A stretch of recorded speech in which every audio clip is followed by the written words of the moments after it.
Pessoal, vamos começar aqui mais uma aula agora tratando da aceleração escalar média, ok?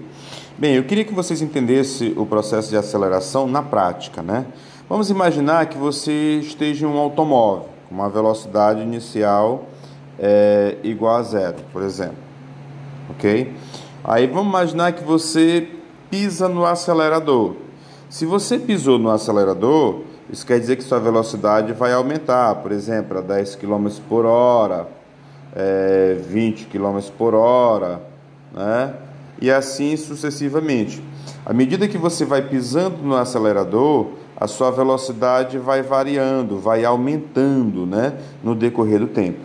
Então, é essa variação de velocidade no decorrer do tempo que nós chamamos de aceleração escalar média. Poderia também ser o contrário, você poderia estar, por exemplo, a 100 km por hora e pisasse no freio, né, para reduzir a velocidade, ou seja, para fazer a velocidade diminuir, para fazer a velocidade variar, né? Aí você teria uma desaceleração, que também é uma aceleração, ok? Então, quando eu falo de aceleração, eu vou estar sempre pensando, sempre relacionando a variação de velocidade no decorrer do tempo. Olha só, matematicamente, a gente define essa aceleração em escala média como sendo o quociente entre a variação de velocidade, que eu vou chamar de ΔV, e o correspondente intervalo de tempo. Isso aqui é que a gente chama de aceleração em escala média. Como eu já disse a vocês, essa grandeza delta, né, ela significa variação. Essa letrinha delta significa variação. Então, toda vez que ela está do lado de uma grandeza física, ela está fazendo essa grandeza física variar. Ou seja, ela corresponde a algo final menos algo inicial. Nesse caso aqui, ó, nós vamos ter que o ΔV, né, ele seria uma velocidade final menos uma velocidade inicial. Ou seja, uma velocidade no instante posterior T2 menos uma velocidade no instante anterior T1. E o ΔT todos nós já conhecemos, né? T2 menos T1, ou seja, o instante posterior menos o instante anterior. Dessa forma, eu poderia, né, escrever esta equaçãozinha de outra maneira. Eu poderia dizer que a variação de velocidade V2 menos V1 e o intervalo de tempo T2 menos T1, ou seja, a aceleração escalar média seria V2 menos V1 sobre T2 menos T1. É uma coisinha bem simples, a aceleração é um conteúdo bem simples, tá? Vamos ver aqui um exemplo, né? Vamos imaginar que você tivesse um avião, né? Um avião que em um intervalo de tempo de 10 segundos, né, saísse do repouso e atingisse uma velocidade de 360 km por hora. Vamos imaginar que ele saísse do repouso, a velocidade inicial dele seria zero, e depois de um certo instante, a velocidade dele chegaria a 360 km por hora. Aí eu poderia perguntar qual é o valor da aceleração, né, deste avião. Olha, primeiramente a gente tem que observar que o intervalo de tempo está em segundo e a velocidade está em km por hora. Aí eu não posso trabalhar com essas grandezas em unidades diferentes, em sistemas de unidade diferentes. E neste caso, eu tenho que me lembrar de uma relaçãozinha que nós já estudamos, né? Uma relação entre medida de velocidade no sistema internacional, ou seja, em metros por segundo, e medida de velocidade usual em quilômetros por hora. Essa relaçãozinha a gente já fez, né? Toda vez que eu quiser pegar uma velocidade que está em metros por segundo e quiser passar para quilômetros por hora, basta eu fazer uma continha bem simples, multiplicar por 3,6. A gente já provou isso em sala de aula.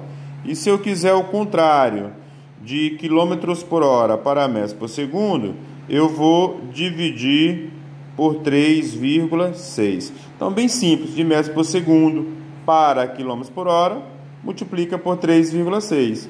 De quilômetros por hora para metros por segundo, divide por 3,6, ok? Tranquilo? Bem, então voltando aqui para nosso exemplozinho, eu preciso passar esta velocidade que está em quilômetros por hora para metros por segundo. Aí o que eu faço?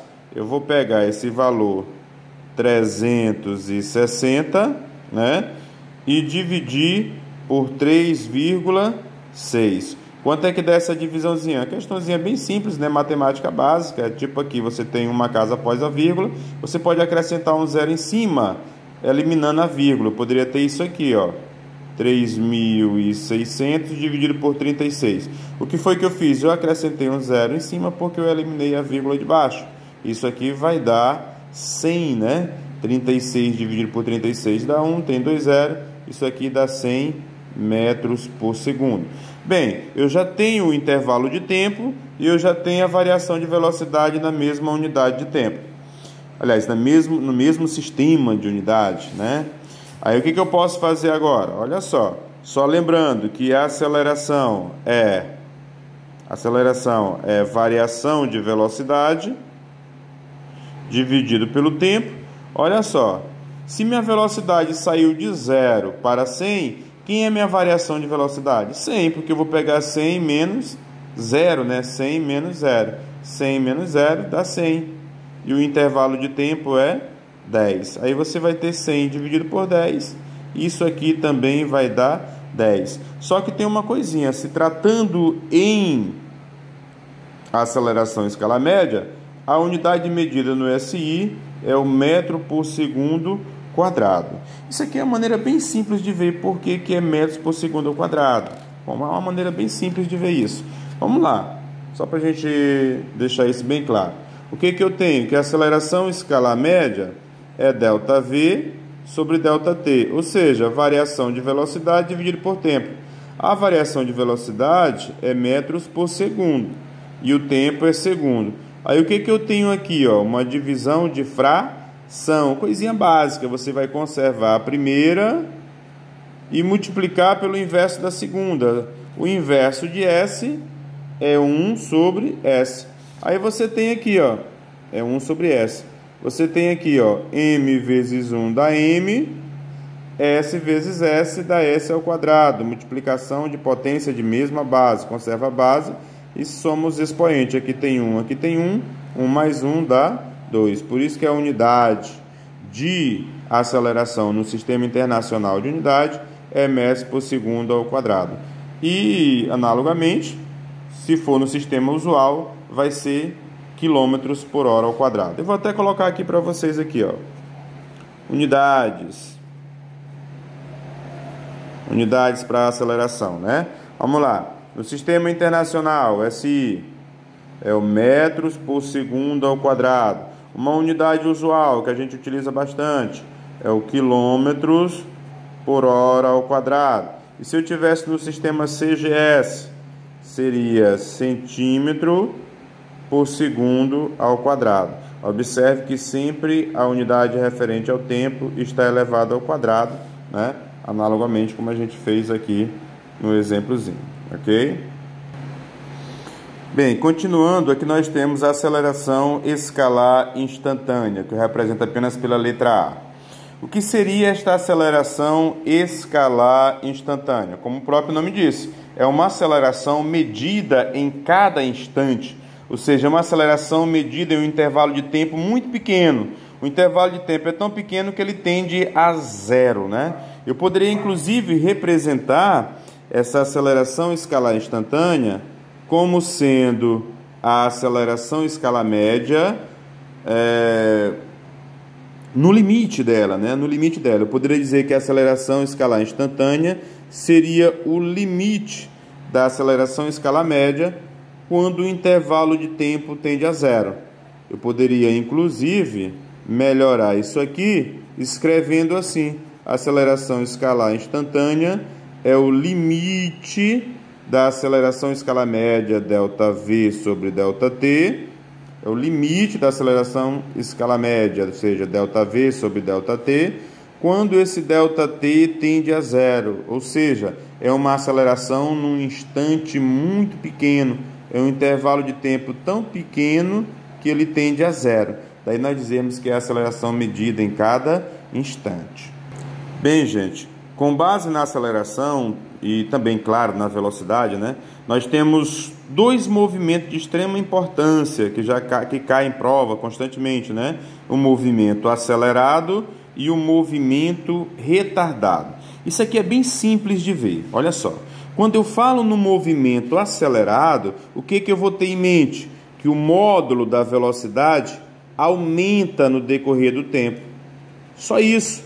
No movimento acelerado, o módulo que eu represento por essas duas barrinhas da velocidade aumenta no decorrer do tempo, no passar do tempo. Aumenta no decorrer do tempo. Pronto, bem simples. Então, quando eu falar em movimento acelerado, o módulo da velocidade aumenta no decorrer do tempo. Um exemplo disso, quando eu tenho um objeto em queda livre. Imagina essa caneta. A velocidade inicial dela é 0. Quando eu abandono ela, essa velocidade começa a aumentar. O módulo da velocidade começa a aumentar devido à aceleração da gravidade. Ok? Então, nós temos aqui, ó, um movimento acelerado. A queda dos corpos é um movimento acelerado. O módulo da velocidade aumenta no decorrer do tempo. Já no movimento retardado é o contrário. No movimento retardado, eu vou ter o módulo da velocidade. No movimento retardado, eu vou ter o módulo da velocidade diminuindo no decorrer do tempo. Ele diminui no decorrer do tempo. Ou seja, com o passar do tempo, ele diminui, tá?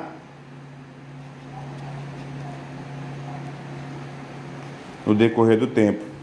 O módulo da velocidade diminuiu no decorrer do tempo. Eu tenho aí um movimento retardado, ok?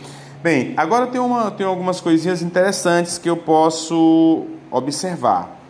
Nem sempre dá para a gente ver com clareza, né? Se o movimento é acelerado ou retardado, apenas pensando no aumento do módulo da velocidade. Às vezes a gente pode ficar meio confuso. Mas olha só, tem uma dicasinha bem interessante. Olha só, toda vez que o movimento for acelerado, eu posso olhar para a velocidade e para a aceleração. Se a velocidade e a aceleração tiver o mesmo sinal, o movimento é acelerado. Como assim, professor? Imagine que eu tenho aqui uma velocidade positiva, né? E a aceleração também positiva. O movimento ele é acelerado. Agora, se eu tiver uma velocidade negativa, menor do que zero, para ser acelerado, a aceleração também tem que ser menor do que zero. Então, às vezes, eu preciso olhar para os sinais das grandezas, velocidade e aceleração. Quando os sinais são iguais, acelerado, ok? Tipo, V maior, A maior que zero, acelerado. V menor, A também menor do que zero. É claro que no movimento retardado vai ser o contrário, né? Os sinais das grandezas, velocidade e aceleração serão contrários. Então, olha aqui, ó, se eu tiver aqui uma velocidade maior do que zero, obrigatoriamente eu tenho que ter uma aceleração menor do que zero. Os sinais são contrários. Se eu tiver uma velocidade negativa, obrigatoriamente eu tenho que ter uma aceleração positiva para que eu tenha um movimento retardado. No movimento retardado, velocidade e aceleração têm sinais contrários, né? Quando não, você pode observar se o módulo da velocidade aumenta no decorrer do tempo, acelerado. Se o módulo da velocidade diminui no decorrer do tempo, retardado. Como é que eu poderia ver um exemplo bem prático? Olha, quando eu disse que a caneta caindo é acelerado, porque o módulo da velocidade vai aumentar devido à aceleração da gravidade, se eu jogar a caneta para cima, durante a subida, o movimento ele é retardado, porque o campo gravitacional puxa o objeto para baixo e o objeto está subindo, está desacelerando, tem um movimento retardado, ok?